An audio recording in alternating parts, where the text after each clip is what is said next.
आवरणदाशेन नश्यन्ति सर्वजन्तवः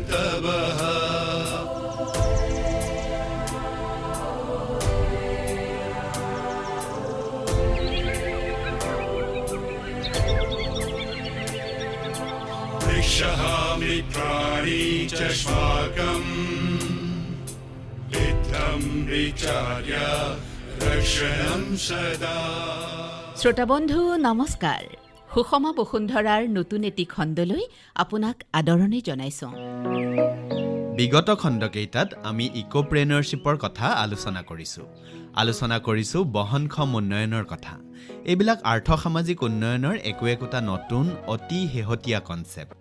ঔদ্যোগিক উন্নয়নে বিগত দশকবোৰত সুষমা বসুন্ধৰাৰ যি অপূৰণীয় ক্ষতি কৰিলে তাক পুনৰ উদ্ধাৰৰ লক্ষ্যৰে এইবোৰ নতুন কনচেপ্টৰ উদ্ভাৱন কৰা হৈছে। পৃথিৱীখন সুস্থ হৈ থাকিলেহে মানুহ সুস্থভাৱে বৰ্তি থকাটো সম্ভৱ। সেয়েহে পৰম্পৰাগত বিকাশে পৃথিৱী আৰু পৃথিৱীবাসীলৈ নমাই অনা আহুকালবোৰ নোহোৱা কৰিবৰ বাবেই বহনক্ষম আৰ্থ-সামাজিক উন্নয়নৰ ধাৰণাৰ বিকাশ ঘটিছে। এনে ধাৰণাৰ সৈতে পৰিৱেশ প্ৰদূষণ, অপৰিকল্পিত জনবিস্ফোৰণ, ইতৰ প্ৰাণী আৰু মানুহৰ মাজৰ সংঘাত, প্লাষ্টিক মেনেজমেণ্ট, গোলকীয় উষ্ণতা বৃদ্ধি, বতৰ আৰু জলবায়ুৰ পৰিৱৰ্তন, অপৰম্পৰাগত শক্তিৰ উৎসৰ সন্ধান, অজন স্তৰৰ সুৰুঙা, সমুদ্ৰপৃষ্ঠৰ উচ্চতা বৃদ্ধি, বৃহৎ নদীবান্ধ, আৱৰ্জনা, কীটনাশক প্ৰয়োগ আদি বিষয়বোৰো জড়িত হৈ আছে।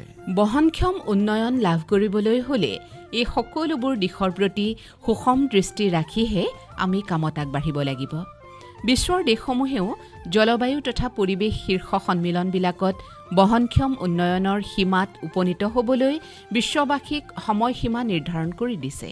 বহু ক্ষেত্ৰত কূটনৈতিক বাদানুবাদে এইবোৰ দিশত দেশবোৰক ঐক্যমতত উপনীত কৰাব পৰা নাই যদিও প্ৰচেষ্টা কিন্তু অব্যাহত আছে। অতি শেহতীয়াকৈ যোৱা বছৰৰ 11 নৱেম্বৰৰ পৰা 22 নৱেম্বৰলৈ আজাৰবাইজানৰ বাকুত অনুষ্ঠিত হোৱা 29 সংখ্যক ৰাষ্ট্ৰসংঘৰ জলবায়ু পৰিৱৰ্তন সন্মিলন বা COP29 সন্মিলনত জলবায়ু পৰিৱৰ্তনৰ সমস্যাসমূহৰ সৈতে মোকাবিলা কৰিবৰ বাবে বিশ্বৰ ৰাষ্ট্ৰসমূহে পুঁজি গঠনৰ ক্ষেত্ৰত সহমত পোষণ কৰিছে আৰু উন্নয়নশীল দেশবিলাকক বহনক্ষম শক্তিৰ উৎস আহৰণৰ ক্ষেত্ৰত অধিক সহযোগিতাৰ পোষকতা কৰিছে। আমাৰ দেশ ভাৰতবৰ্ষয়ো বহনক্ষম শক্তিৰ উৎসৰ ব্যৱহাৰ অৰ্থাৎ অপৰম্পৰাগত শক্তিৰ উৎসৰ প্ৰসাৰতা, কাৰ্বন নিৰ্গমন প্ৰতিৰোধ, আৱৰ্জনা ব্যৱস্থাপনা আদি বিষয়বোৰত গুৰুত্ব আৰোপ কৰি সেইমৰ্মে আইন প্ৰণয়ন কৰিছে। আগন্তুক 1.5 দশকৰ ভিতৰত সকলোবোৰ যান-বাহন ইলেক্ট্ৰনিক সংস্কৰণলৈ ৰূপান্তৰ কৰা আদি লক্ষ্যও নিৰ্ধাৰণ কৰি লোৱা হৈছে। এনে উদ্দেশ্যৰ সৈতে সংগতি ৰাখিয়েই যোৱা 1 জানুৱাৰীৰ দিনাই অসমৰ মুখ্যমন্ত্ৰীয়ে গুৱাহাটীত 1.5 শতাধিক ইলেক্ট্ৰিক চিটিবাছৰ চলাচলৰ শুভাৰম্ভ কৰিছে। ক্ষেত্ৰীয় পৰ্যায়ত এইবোৰ হৈছে বহনক্ষম উন্নয়নৰ বাটত একোটা মাইলৰ খুঁটি। আহকচোন শ্ৰোতা বন্ধু, এইখিনিতে আমি সুষমা বসুন্ধৰাৰ এগৰাকী পঞ্জীভুক্ত সেউজকৰ্মী শিৱসাগৰ জিলাৰ নিতাই পুখুৰীৰ মুনীন নায়কৰ সৈতে কথা পাতোঁ। তেখেতে কিদৰেনো নিজৰ অঞ্চলত সুষমা বসুন্ধৰা অভিযানৰ কাৰ্যসূচী আগবঢ়াই নিব বিচাৰে তাৰেই গম লওঁ। হয়, নমস্কাৰ, মই মুনীন নায়ক। যিহেতু আজি মই সুষমা বসুন্ধৰা অনুষ্ঠানটোত আগভাগ লৈ কিছুমান কাম আগবাঢ়ি আহিছোঁ কৰিবৰ কাৰণে। গতিকে মই মোৰ অঞ্চলটোক লৈ বিশেষ ক'বলৈ গ'লে ভালে, যিহেতু আমাৰ তেনেকুৱা বৰ দামী দামী গছবোৰ নাই, তেনেকুৱা ধৰি লওক শাল, চেগুন তেনেকুৱা গছবোৰ প্ৰায় কম, আৰু আমাৰ অঞ্চলটোত ফল মূলৰ গছখিনিও প্ৰায় কমেই ক'বলৈ গ'লে, যিহেতু যেনেকুৱা নাৰিকল, আম, কঁঠাল, কল, কমলা, আপেল তেনেকুৱা সেইবোৰ যিবোৰ বস্তু ধৰি লওক আপেল, কমলাটো ধৰি লওক যেন তেন কৰিব পৰা যায়, আপেলটো অকণমান অসুবিধা হৈ পৰে। আৰু কলটো যিহেতু আমাৰ আগত বহুতখিনি আছিলে, যিসকল আমাৰ দৌতিহেঁত আছিলে তেতিয়া বহুতখিনি আছিলে, কিন্তু এতিয়া লাহে লাহে দেখিছোঁ সেইবোৰ বস্তু নাইকিয়া হৈ গৈ আছে। গতিকে মই ভাবিছোঁ সেইখিনি বস্তু আকৌ আগলৈ যাতে আনিব পৰা যায়, যাতে আমাৰ উঠি অহা প্ৰজন্মসকলে যাতে দেখি পায় যিবোৰ বস্তু আমি দেখিছিলোঁ সেইবোৰ এতিয়া নাইকিয়া হৈ গৈছে, যাতে সেইবোৰ আমি উঠি অহা প্ৰজন্মসকলক দেখুৱাব পাৰোঁ। যিহেতু এতিয়া কঁঠালটোৱে বেছিভাগ দেখি পাওঁ আৰু কঁঠালবোৰ আছে, কঁঠাল গছ প্ৰায় ঘৰতে আছে, গতিকে সেই কঁঠালটোৱে দেখি পাইছোঁ যেতিয়া সেইটোৰ পৰা 2 পইচা সিহঁতে ইনকম কৰিব পাৰে। আৰু ইভাগেতো কলটো আছে, কল আগত নিচিনা নাই আৰু এতিয়া কমিলে, বহুতখিনি কমি গ'ল। জাহাজী কল আছে আৰু চেনী কল। আমাৰ অঞ্চলটোত এনেকুৱা এটা অৱস্থা আছে যিহেতু মানে আমাৰ গাঁও হয়, গতিকে মানুহবোৰ অলপ ডেইলি হাজিৰা কৰি চলা মানুহটো, সেইকাৰণে মানে কিছুমান কামত সিহঁতি মানে আগভাগ দিবৰ কাৰণে বেয়া পায়। তেনেকুৱা তাতে যিমানখিনি পাৰিছোঁ মানে চেষ্টা কৰিছোঁ আৰু কৰিবৰ কাৰণে। প্ৰাথমিক পৰ্যায়ত সমাজ এখনৰ অৰ্থনৈতিক বিকাশৰ ধাৰা আৰু জীৱনশৈলীৰ স্বৰূপ নিৰ্ধাৰণ কৰে সংশ্লিষ্ট অঞ্চলটোৰ প্ৰাকৃতিক সম্পদ, জলবায়ু, ভৌগোলিক পৰিৱেশ আদি উপাদানসমূহে। পাহাৰীয়া মানুহৰ জীৱনশৈলী আৰু সংস্কৃতিৰ সৈতে ভৈয়ামৰ মানুহৰ জীৱনশৈলী নিমিলে। সেইদৰে সাগৰপৰীয়া মানুহৰ জীৱন যাত্ৰাৰ সৈতে মৰুভূমি অঞ্চলৰ মানুহৰ জীৱন জীৱিকাৰ পাৰ্থক্য আছে। জীৱন যাত্ৰাৰ এই ভিন্নতাৰ মাজতো কিন্তু মানুহৰ বিকাশ স্থবিৰ হৈ ৰোৱা নাই। প্ৰকৃতিৰ পৰা আহৰণ কৰা উপাদানেৰে মানুহে স্বকীয় জীৱনশৈলী গঢ় দি লৈছে আৰু সভ্যতাৰ বিকাশ ঘটাইছে। প্ৰকৃতিৰ আদিম যাযাবৰী মানুহে পশুপালন আৰু কৃষিকাৰ্য আয়ত্ত কৰাৰ পিছৰে পৰা সভ্যতাৰ ভেটি প্ৰতিষ্ঠাত মনোনিৱেশ কৰি আহিছে। সেইদৰে সভ্যতা আগবাঢ়িও আহিলে আৰু প্ৰাচীন সভ্যতাৰ বিজয় ধ্বজা উৰিলে। সভ্যতাৰ বিকাশৰ এই পৰ্যায়লৈকে কিন্তু সুষমা বসুন্ধৰাৰ কোনো হানি বিঘিনি হোৱা নাছিল, কাৰণ তেতিয়ালৈকে মানুহ প্ৰকৃতিৰেই মানস সন্তান হৈ আছিল। প্ৰকৃতিৰ বুকুতেই মানুহ লালিত পালিত হৈছিল। মানুহ আৰু প্ৰকৃতি আছিল অভিন্ন, অবিচ্ছেদ্য। কিন্তু সভ্যতাৰ গতিয়ে অগ্ৰগতি লাভ কৰি দ্ৰুত গতিৰে আগবঢ়াৰ লগে লগে প্ৰকৃতিৰ কাষৰ পৰা মানুহ লাহে লাহে আঁতৰি আহিবলৈ ধৰিলে। মানুহ আৰু প্ৰকৃতিৰ মাজত গঢ় লৈ উঠিল বিস্তৰ প্ৰভেদ। কাৰণ মানুহৰ সভ্যতাকেন্দ্ৰিক কাৰ্যকলাপে আই বসুমতীক লাহে লাহে অসুখীয়া কৰিবলৈ ধৰিলে। এই প্ৰক্ৰিয়া আৰম্ভ হ'ল 19বিংশ শতিকাৰ শিল্প বিপ্লৱৰ পাছৰ পৰাই। ইউৰোপত আৰম্ভ হোৱা শিল্প বিপ্লৱ লাহে লাহে গোটেই পৃথিৱীতেই প্ৰসাৰিত হ'বলৈ ধৰিলে। আৰম্ভ হ'ল যন্ত্ৰযুগৰ সভ্যতা, উদ্ভাৱিত হ'ল নানা ধৰণৰ কলকব্জা। ৰেলগাড়ী, ভাপ ইঞ্জিন, মটৰগাড়ী, জীৱাশ্ম ইন্ধন চালিত petrol diesel engine, aeroplane, rocket engine, বৃহৎ বৃহৎ কয়লা ইঞ্জিন, ইয়াৰ লগতে পৃথিৱী ধ্বংসকাৰী বোমা বাৰুদৰ উদ্ভাৱনবোৰতো আছেই। শিল্প বিপ্লৱৰ পাছত মানুহে পিছলৈ উভতি নাচালে। মানুহ অহংকাৰী হৈ পৰিল। উদ্ভাৱন আৰু আৱিষ্কাৰ আৰু বিকাশৰ নিচাই মানুহক মতলীয়া কৰিলে। হাবি ভাঙি নগৰ সাজিলে। পৃথিৱীৰ বুকু ফালি তেল, কয়লা নিষ্কাশন কৰিলে। যন্ত্ৰ সভ্যতাৰ আকাশলংঘী বিকাশে বিজ্ঞানৰ জয়ধ্বজা উৰুৱালে। যন্ত্ৰ সভ্যতাৰ বিকাশৰ 100 বছৰ নহওঁতেই হঠাৎ পৃথিৱীৰ মানুহৰ সম্বিত ঘূৰি আহিল। পৃথিৱীৰ দেশসমূহে উপলব্ধি কৰিলে যে এই বিকাশ আচলতে বহনক্ষম নহয়। উন্নয়নৰ এই ধাৰা অব্যাহত থাকিলে পৃথিৱীত মানুহ আৰু প্ৰকৃতিৰ অস্তিত্বৰ অন্ত পৰিবলৈ বৰ বেছি দিনৰ প্ৰয়োজন নহ'ব। পৃথিৱী পৰিণত হ'ব এটা মৃত গ্ৰহত। ইতিমধ্যে পৃথিৱীৰ অসুখ আৰম্ভ হৈছেই। কল কাৰখানাৰ পৰা নিৰ্গত ধোঁৱা, আৱৰ্জনাই বায়ুমণ্ডলত গ্ৰীণহাউছ গেছৰ পৰিমাণ বঢ়াই গৈ আছে। Carbon dioxide, methane, ozone, nitrous oxide, chlorofluorocarbon আদি গেছৰ উপস্থিতিয়ে বায়ুমণ্ডল স্বাভাৱিকতকৈ অধিক উত্তপ্ত কৰি পেলাইছে। ফলস্বৰূপে গোলকীয় উষ্ণতা বৃদ্ধি পাইছে।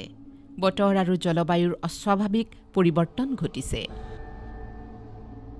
এনেবোৰ পৰিৱৰ্তনে পৃথিৱীৰ জীৱকুললৈ সংকট নমাই আনিছে। বহু জীৱ, আনকি মানুহ প্ৰজাতিও পৃথিৱীৰ বুকুৰ পৰা বিলুপ্ত হৈ পৰিছে। কোভিড ভাইৰাছৰ দৰে নতুন নতুন অণুজীৱৰ উৎপত্তি হৈ মানুহৰ জীৱনলৈ ভাবুকি কঢ়িয়াই আনিছে। বহনক্ষম উন্নয়নৰ সীমাৰেখা স্পৰ্শ কৰিব নোৱাৰাৰ বাবেই এনেবোৰ প্ৰত্যাহ্বানৰ সন্মুখীন হৈছে মানৱ জাতি।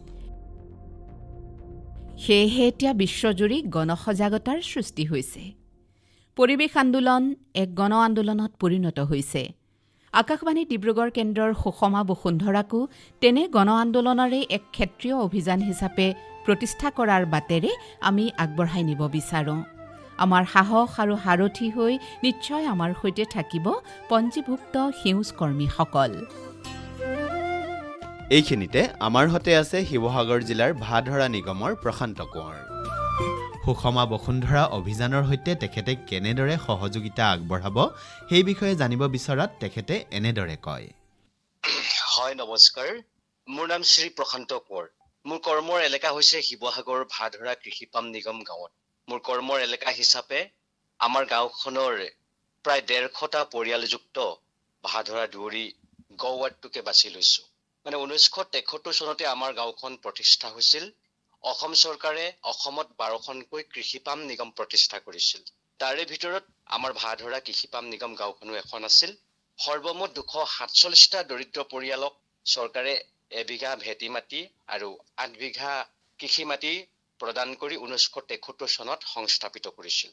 তাৰে স্কুল, নামঘৰ, মৰংঘৰ, মছজিদ আদিৰ বাবে আমাৰ এবিঘাকৈ মাটি চৰকাৰে আছুতীয়াকৈ সংৰক্ষণ কৰিছিল।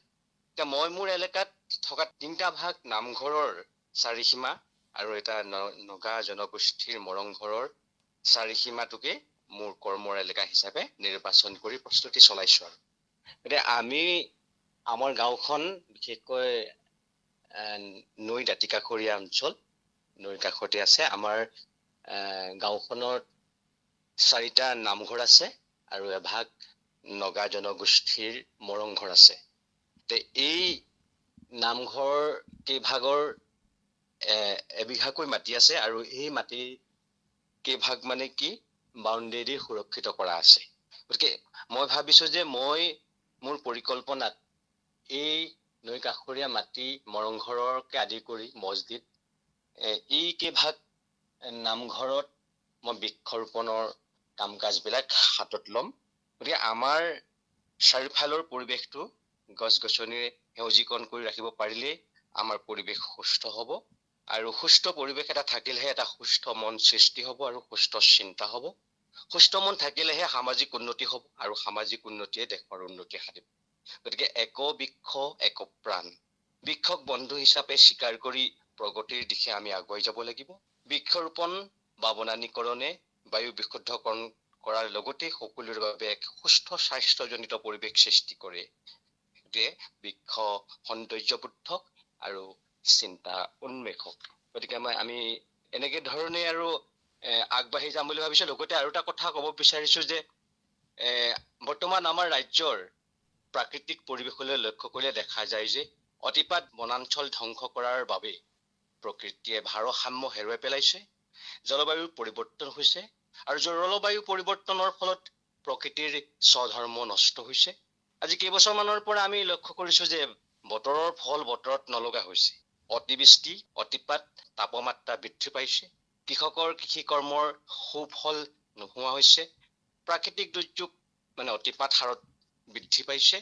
আবতৰত আম, কঁঠাল, লিচু ইত্যাদিবিলাক লাগিছে। বসন্ত অহাৰ পূৰ্বে গছত কপৌ ফুল ফুলিছে। এই প্ৰকৃতিৰে সম্পূৰ্ণ সন্তুলন হেৰুৱাই পেলাইছে।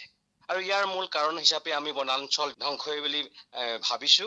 আৰু আমাৰ ধৰণীখন ধুনীয়াকৈ ৰাখিবলৈ হ'লে আমি সকলোৱে বৃক্ষৰোপণৰ অভ্যাস কৰিব লাগিব। নিজে বৃক্ষৰোপণ কৰি আনকো বৃক্ষৰোপণৰ প্ৰতি আগ্ৰহী কৰি তুলিব লাগিব। সকলো শুভ কৰ্মৰ আৰম্ভণি বৃক্ষৰোপণেই কৰিব লাগিব। বিবাহ, জন্ম অনুষ্ঠান ইত্যাদিবিলাকত বৃক্ষ উপহাৰ দিয়াৰ এটা পৰিৱেশ আমি গঢ়ি তুলিব লাগিব। তেতিয়াহে আমি সেই ৰূপমৰ জ্যোতিপ্ৰসাদ আগৰৱালাদেৱৰ সেউজী ধৰণী ধুনীয়া এই ধৰণীখন পাবলৈ সক্ষম হ'ম। এনেধৰণে ভাবিছো। আৰু পৃথিৱীৰ উষ্ণতা বৃদ্ধিৰ লগে লগে বায়ুমণ্ডলৰ আৰ্দ্ৰতা বাঢ়ি বাষ্পীভৱন হয়, যাৰ ফলত অতিবৃষ্টি, বানপানী আৰু অধিক ধ্বংসাত্মক ধুমুহাৰ সৃষ্টি হয়। হাৰিকেন, ফেনী, লাইলা, আমফান আদিৰ দৰে ঘূৰ্ণীবতাহে ভয়াৱহ ৰূপ ধাৰণ কৰে। জলবায়ু পৰিৱৰ্তনে উষ্ণতা বৃদ্ধি, সাগৰৰ জলপৃষ্ঠ বৃদ্ধি, খৰাং, বানপানী আদিৰ সৃষ্টি কৰি পৰিৱেশৰ ওপৰত বিৰূপ প্ৰভাৱ পেলায়। এই পৰিঘটনাবোৰে আমাৰ জীৱন জীৱিকাৰ ওপৰত প্ৰভাৱ পেলায়। প্ৰশ্ন হ'ল, কেনেকৈ? পানী, শক্তি, পৰিবহণ, বন্যপ্ৰাণী, কৃষি, পৰিৱেশতন্ত্ৰ, জনস্বাস্থ্য, আনকি আমাৰ সাংস্কৃতিক পৰম্পৰাকো ই বেয়াকৈ প্ৰভাৱিত কৰে। গোলকীয় উষ্ণতা বৃদ্ধিৰ লগে লগে মেৰু অঞ্চলৰ তুষাৰ পৰ্বত গলিবলৈ ধৰিছে। তুষাৰগলিত জলপ্ৰবাহে সমুদ্ৰ পৃষ্ঠ ক্ৰমান্বয়ে ঊৰ্ধ্বমুখী কৰিছে। ইতিমধ্যে মালদ্বীপ, টুভালু, কিৰাবাটি, মাৰ্শ্বেল দ্বীপপুঞ্জ সমুদ্ৰ জলত নিমজ্জিত হ'বলৈ কেইফুটমানহে বাকী আছেগৈ। তথ্য অনুসৰি যোৱা শতিকাত চলোমন দ্বীপপুঞ্জৰ 5টা জনবসতিহীন দ্বীপ সমুদ্ৰ জলত নিমজ্জিত হৈ পৰিছে। সমুদ্ৰ জলে স্পৰ্শ কৰাৰ লগে লগে এই দ্বীপসমূহৰ মাটি তথা জলাশয়ৰ পানী লাহে লাহে লুণীয়া হৈ পৰিছে। ফলত ইবোৰত বসবাস কৰা জীৱকুল পেয়জলৰ সংকটত পৰিছে। উদ্ভিদমণ্ডলো লাহে লাহে মৰি যাবলৈ ধৰিছে। এনে প্ৰক্ৰিয়াই সেইবোৰ অঞ্চলৰ পৰিৱেশ তন্ত্ৰলৈ ভাবুকি কঢ়িয়াই আনিছে। এনেবোৰ পৰিঘটনাৰ বাবেই আজি গোটেই বিশ্বতে পৰিৱেশ অনুকূল আৰু বহনক্ষম উন্নয়নৰ বিষয়বোৰে গুৰুত্ব পাবলৈ ধৰিছে। আমাৰ দেশৰ চৰকাৰেও বহনক্ষম উন্নয়নৰ কৌশলসমূহ পাৰ্যমানে প্ৰয়োগ কৰিবলৈ উঠি পৰি লাগিছে।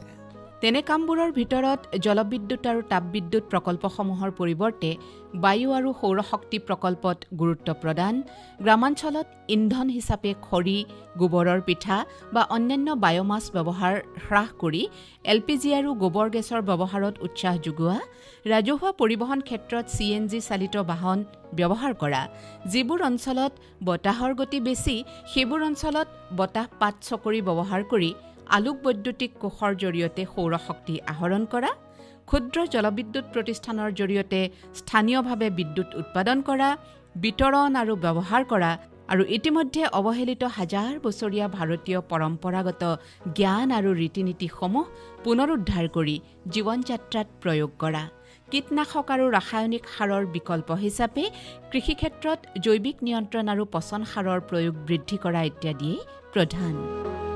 আমাৰ সুষমা বসুন্ধৰা অভিযানৰ জৰিয়তে আমিও পৰিৱেশ অনুকূল বহনক্ষম উন্নয়নৰ বাটেৰে অগ্ৰসৰ হ'ম। সেইবাবেই হাতে কামে আগবঢ়াৰ লগে লগে তত্ত্বগতভাৱেও কথাবোৰ আলোচনাৰ মাজলৈ অনা হৈছে, যাতে পৰৱৰ্তী সময়ত আমাৰ কাম কাজত খুঁত ৰৈ নাযায় আৰু যাতে সকলোৰে বাবে বিষয়বোৰ বোধগম্য হয়। আমাৰ উদ্দেশ্য কেৱল লাভ অৰ্জনতে সীমাবদ্ধ নহয়, ব্যাপক অৰ্থত জীৱকুল আৰু ধৰিত্ৰীৰ কল্যাণ সাধনহে আমাৰ প্ৰকৃত উদ্দেশ্য। এইবাৰ আমাৰ সৈতে আছে আন এগৰাকী সেউজকৰ্মী, গোলাঘাট জিলাৰ সৰুপথাৰ 2 নম্বৰ গন্ধকৰৈ গাঁৱৰ দেৱজ্যোতি শইকীয়া। এগৰাকী অভিযন্তা আৰু খেতিয়ক শইকীয়াদেৱে আমাক তেখেতৰ পৰিকল্পনাৰ বিষয়ে এনেদৰে ক'লে।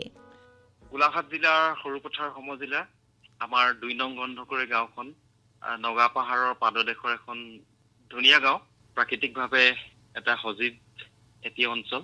কিন্তু বৰ্তমান হৈছে কি, এই জলবায়ু পৰিৱৰ্তনৰ বাবে হওক বা অন্য কিবা কাৰণতে হওক, আমাৰ এই খৰালি কালটো আমাৰ ইয়াত যথেষ্ট শুকান, মানে খৰাং অৱস্থাৰ সৃষ্টি হয়। কিন্তু এই অঞ্চলত প্ৰাকৃতিকভাৱে আমি যথেষ্ট চহকী। ধান খেতিৰ পৰা আৰম্ভ কৰি তামোল, পাণ আৰু আমাৰ যিখিনি উদ্যান শস্য আছে, এই সকলোবিলাকে আমাৰ ইয়াত হয়। তাৰ ভিতৰতে কিন্তু আপোনালোকৰ অনুষ্ঠানৰ কিছুমান ধাৰণা মনতে লৈ আগবাঢ়ি যাম বুলি ভাবিছো। আৰু ইয়াত মই এটি টিমো তৈয়াৰ কৰি লৈছো। ইয়াত একেবাৰে LP স্কুলৰ প্ৰাথমিক বিদ্যালয়ৰ ছাত্ৰ ছাত্ৰীৰ পৰা মানে ৰিটায়াৰ্ড শিক্ষকলৈকে আমি প্ৰায় 16জনীয়া এতিয়া গ্ৰুপ বনাইছো। তেওঁলোকে মোৰ লগত সহমত প্ৰকাশ কৰিছে যে আমি কিছু কাম কৰি যাম প্ৰকৃতিক অকমান জীয়াই তুলিবৰ বাবে। তেওঁলোকে খুবেই আগ্ৰহী, গছ পুলি ভাল পোৱা, সেউজীয়া ভাল পোৱা আমাৰ ল'ৰা ছোৱালী। মই ৰাতিপুৱা কিছুমান সৰু ল'ৰা ছোৱালীক মই ঘৰতে থাকি পঢ়াও, অংক শিকাও মই। তেওঁলোকৰ লগতো এইবিলাক ধৰণৰ কথা পাতো, গছ গছনিৰ কথা পাবো, আমাৰ বতৰ পৰিৱৰ্তনৰ কথা পাতো। ত' মোৰ সেই ভাল লগা মানে চিলেক্টেড, মই বাছনি কৰিছো তেওঁলোকৰ ভিতৰতে 6জন। আৰু আমাৰ বয়সস্থ লোকসকলৰ ভিতৰতো অৱসৰপ্ৰাপ্ত শিক্ষকো আছে, আমাৰ গাঁৱৰ জ্যেষ্ঠ লোকো আছে, তেওঁলোককো জড়িত কৰিছো। তেওঁলোকৰ 6জন, তেনেকে 12জনীয়া গ্ৰুপ এটা হৈছে। মই নিজে থাকি 13জন, আৰু মই কেইজনমান মানুহৰ বিশেষ পৰামৰ্শ গ্ৰহণ কৰিছো। তাৰ ভিতৰতে মই নাম ল'ব লাগিব আমাৰ সমষ্টিৰ বিধায়ক শ্ৰীযুত বিশ্বজিৎ ফুকনদেৱ। তেওঁ গছ গছনিৰ ক্ষেত্ৰত যথেষ্ট আগ্ৰহী আৰু আমাৰ টিমটোক সহায় কৰিম বুলি তেওঁ প্ৰতিশ্ৰুতি দিছে। ইয়াৰ উপৰিও আছে doctor Nabajyoti Saikia, Jorhat medical college হস্পিটেলৰ তেওঁ এছ'চিয়েট প্ৰফেচৰ, আমাৰ এইটো অঞ্চলৰে তেওঁলোক। আৰু ইছৰো মহাকাশ গৱেষণা সংস্থাৰ এজন জ্যেষ্ঠ গৱেষক বিজ্ঞানী ডক্টৰ দিব্যজ্যোতি চেতিয়া। তেখেতসকলৰ পৰামৰ্শ লৈ আমি এই গোটেই টিমটো মই এনেকে আগবাঢ়ি যাম বুলি ভাবিছো। আপোনালোকৰ পৰিকল্পনাখিনি আগবঢ়াই নিয়া প্ৰচেষ্টা আমি হাতত ৰাখিম। আমাৰ এই অঞ্চলত সাধাৰণতে উদ্যান শস্যৰ ভিতৰত কাজি নেমুটো খুব ধুনীয়াকে হয়, আনাৰস হয়, মৌচুমী টেঙা হয়, আৰু মোৰ নিজৰ বাৰীখনত বিশেষকে লেটেকুৰ বাহিৰে প্ৰায় সকলোবিধ ফল মূলেই উপলব্ধ হয়। এইখিনিকে বেছিকৈ লোৱা নাই। তাৰ ভিতৰতে মই 4বিধ শস্য বা ফল মূল মই বাছি লৈছো। কাজি নেমুটো প্ৰত্যেকৰ ঘৰে ঘৰে হওক, আনাৰসটো প্ৰত্যেকৰ ঘৰতে থাকক, মৌচুমীও সকলোৰে ঘৰে ঘৰে থাকক। এইটো আমি নিজাববীয়াকৈ পদক্ষেপ ল'ম।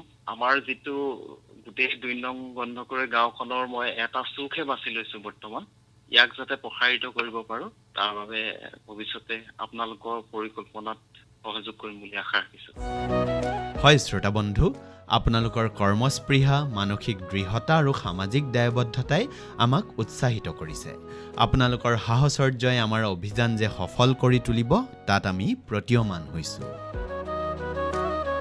আমি এখন আকাশ বিচাৰোঁ, সেইখন আকাশ যিখন আকাশত জিলিকিছিল তৰা। আৱৰ্জনামুক্ত এখন পৃথিৱী আমি বিচাৰোঁ, সেইখন পৃথিৱী য'ত উদয় হৈছিল সেইটো সূৰ্য, সভ্যতাৰ আদিম পুৱাৰ। প্ৰভাতী পক্ষীৰ গানেৰে মুখৰিত হওক পৃথিৱীৰ প্ৰতিটো পুৱা অনন্ত দিনলৈ, সেয়াই আমাৰ স্বপ্ন। বাৰু, এতিয়া আমি পঞ্জীভুক্ত শ্ৰোতাসকলৰ বাবে দিয়া কামৰ কথা পাতিম। যোৱা সপ্তাহত আমি আপোনাৰ কৰ্ম এলেকাটোত ক্ষুদ্ৰ চাহ বাগিচা আছে নেকি, যদি আছে কিমানটা পৰিয়ালৰ ক্ষুদ্ৰ চাহ বাগিচা আছে, ক্ষুদ্ৰ চাহ বাগিচাই আগুৰি থকা মুঠ মাটিকালি আনুমানিক কিমান হ'ব বাৰু, আটাইতকৈ ডাঙৰ বাগিচাখন আৰু আটাইতকৈ সৰু বাগিচাখনৰ মাটিকালি আনুমানিক কিমান হ'ব, খেতিয়কসকলে পাত ক'ত বিক্ৰী কৰে, কোনোবা খেতিয়কে নিজে প্ৰণালীকৰণৰ জৰিয়তে চাহ উৎপাদন কৰে নেকি, এলেকাটোত হাঁচি গছ আছে নেকি, যদি আছে কিমানটা পৰিয়ালৰ বাৰীত হাঁচি গছ আছে, সেই তথ্য জনাবলৈ কৈছিলোঁ। তথ্যখিনি আমি দিয়া প্ৰপত্ৰখনত লিখি 19 জানুৱাৰী 2025 বা তাৰ আগতে পোৱাকৈ আমালৈ পঠিয়াবলৈ কৈছিলোঁ। ইতিমধ্যে তথ্যবোৰ সংগ্ৰহ কৰিছে নিশ্চয়। আমি পিছে বাট চাই আছোঁ। এতিয়া আহক এই সপ্তাহটোত কৰিব লগা কামৰ কথা পাতোঁ। বন্ধুসকল, আমি সুষমা বসুন্ধৰাৰ 4ৰ্থ খণ্ডৰ সৈতে দিয়া নিৰ্দেশনাত আপোনালোকক অকলে কাম কৰাৰ পৰিৱৰ্তে মনে মিলা কমেও 5 গৰাকী বন্ধু গোট খাই দল বান্ধিবলৈ কৈছিলোঁ। আজি পুনৰ কৈছোঁ, অকলে কাম আৰম্ভ নকৰিব। আন 4 গৰাকী মনে মিলা বন্ধু গোটাই লওক। পুৰুষৰ গোটত পুৰুষেই হ'ব লাগিব বা মহিলাৰ গোটত মহিলাই হ'ব লাগিব বুলি কোনো কথা নাই। পুৰুষ মহিলা সমন্বিতেও গোট হ'ব পাৰে। কোনোবা গাঁও বা অঞ্চলত যদি একাধিক পঞ্জীভুক্ত শ্ৰোতা আছে, তেওঁলোকে একেলগ হৈও গোটটো গঠন কৰিব পাৰে। অৱশ্যে আমি প্ৰত্যেক পঞ্জীভুক্ত সদস্যই বেলেগে বেলেগে নিজৰ একোটা গোট গঠন কৰি লোৱাৰেই পোষকতা কৰিছোঁ। গোটটোত অন্তৰ্ভুক্ত কৰিবলগীয়া বন্ধুসকলৰ ক্ষেত্ৰত কেইটামান কথা অৱশ্যে মনত ৰাখিব লাগিব। যেনে তেখেত জনসেৱাৰ প্ৰতি আগ্ৰহী হ'ব লাগিব, সৎ আৰু নিষ্ঠাৱানটো হ'বই লাগিব। এনেধৰণৰ কেইটামান কথাত আমি বিশেষভাৱে মনোযোগ দিব লাগিব। এই সম্পৰ্কীয় এলানি নিৰ্দেশনা আমি বেলেগে হোৱাটছএপ যোগে আপোনালৈ পঠিয়াইছোঁ। সেই নিৰ্দেশনাখিনি যিমান পাৰে কঠোৰভাৱে পালন কৰি গোটটি গঠন কৰিব। বাৰু, এতিয়া আমি দিয়া 8 নম্বৰ প্ৰপত্ৰখন উলিয়াই লওকচোন।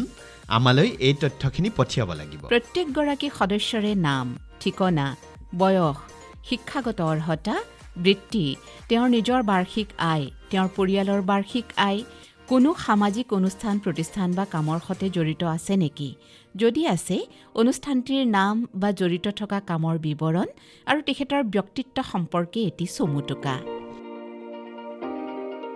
এই তথ্যখিনি প্ৰপত্ৰখনত লিখি 31 জানুৱাৰী 2025 বা তাৰ আগতে আমালৈ পোৱাকৈ পঠিয়াব। শ্ৰোতা বন্ধু, আমাৰ পঞ্জীভুক্ত শ্ৰোতাসকলৰ লগতে সমাজৰ কল্যাণৰ বাবে বিভিন্ন সেৱামূলক কাম কৰা সকলৰ বাবে সুষমা বসুন্ধৰা অনুষ্ঠানটি মত প্ৰকাশৰ এক মঞ্চ হোৱাটো আমি কামনা কৰিছোঁ। সমাজৰ কল্যাণমূলক কাম কৰা যিকোনো শ্ৰোতাই তেওঁলোকৰ অভিজ্ঞতাৰ কথা আমালৈ লিখিব পাৰে। ইতিমধ্যে আমি চিঠি পাইছোঁ আৰু প্ৰচাৰো কৰিছোঁ। আজি আমি হাতত লোৱা চিঠিখন লিখিছে লখিমপুৰ জিলাৰ পানীগাঁও সোণৰঢেকী কলিতা গাঁৱৰ প্ৰাক্তন সৈনিক সত্যনাথ ফুকনদেৱে। তেখেতে লিখিছে, জয়তে ডিব্ৰুগড় অনাতাঁৰ কেন্দ্ৰৰ সমূহ কৰ্মকৰ্তালৈ আন্তৰিক শুভেচ্ছা জ্ঞাপন কৰিলোঁ আৰু নৱবৰ্ষৰ হিয়া ভৰা ওলগ জনালোঁ। মই সুষমা বসুন্ধৰা অনুষ্ঠানটি নিয়মীয়াকৈ শুনি আছোঁ। সঁচাকৈ ই এক সুন্দৰ প্ৰচেষ্টা আৰু প্ৰশংসনীয় কাম হৈছে। এক পেৰ মা কে নাম কাৰ্যসূচী আমাৰ অঞ্চলত প্ৰায়বোৰ মানুহেই ৰূপায়ণ কৰা দেখা গৈছে। যিহেতু মই বৰ্তমান গাঁওৰক্ষী বাহিনীৰ উপদেষ্টা আৰু পানীগাঁও থানা কমিটিৰ এজন সক্ৰিয় সদস্য, সেয়েহে মই মোৰ লগৰীয়াসকলকো এই বিষয়ে সজাগ কৰি গাঁৱৰ প্ৰত্যেক ঘৰ মানুহৰ সন্মুখত এজোপাকৈ গছ ৰুই কাৰ্যসূচীটো সন্মান সহকাৰে ৰূপায়ণ কৰিবলৈ চেষ্টা কৰি আহিছোঁ। আমাৰ ওচৰত থকা তেলাহী উন্নয়ন খণ্ড আৰু মধ্য তেলাহী গাঁও পঞ্চায়ত তথা মধ্য তেলাহী উচ্চ ইংৰাজী বিদ্যালয় চৌহদত সকলো কৰ্মকৰ্তাই আগ্ৰহেৰে গছপুলি ৰোৱা দেখা পাইছোঁ। ইয়াকে কয় বোলে একতাৰ বল। বাহ, সত্যনাথ ফুকন ডাঙৰীয়া, আপোনাৰ চিঠিখনে আমাক ইমান যে উৎসাহিত কৰিছে। আপুনিও পাৰিলে গাঁওবাসীৰ সৈতে কাম কৰি যাওক। আমি আপোনাৰ সৈতে যোগাযোগ কৰিম। বাৰু, আজি আৰু চিঠি নপঢ়োঁ। শ্ৰোতা বন্ধু, আপুনিও আপোনাৰ পৰিৱেশ সংৰক্ষণ আৰু মানৱ কল্যাণমূলক কামৰ যিকোনো অভিজ্ঞতাৰ কথা লিখি আমালৈ পঠিয়াওকচোন। আমাৰ ঠিকনা সুষমা বসুন্ধৰা মাৰফত অনুষ্ঠান মুৰব্বী, আকাশবাণী ডিব্ৰুগড়, পিন 786-003। ইমেইল যোগেও আমালৈ লিখিব পাৰে। আমাৰ ইমেইল আইডিটো হ'ল airdaak@gmail.com। প্ৰতি দেওবাৰে সন্ধিয়া 6:15 সুষমা বসুন্ধৰাৰ পুনৰ প্ৰচাৰ শুনি আছে চাগে? বাৰু, তেনেহ'লে আজিলৈ বিদায় লৈছোঁ। অহা দেওবাৰে নতুন এটা খণ্ডলৈ পুনৰ লগ পাম পুৱা 8:30 বজাত। নমস্কাৰ। पवनः दुष्टतां यति प्रकृतिर्विकृतायते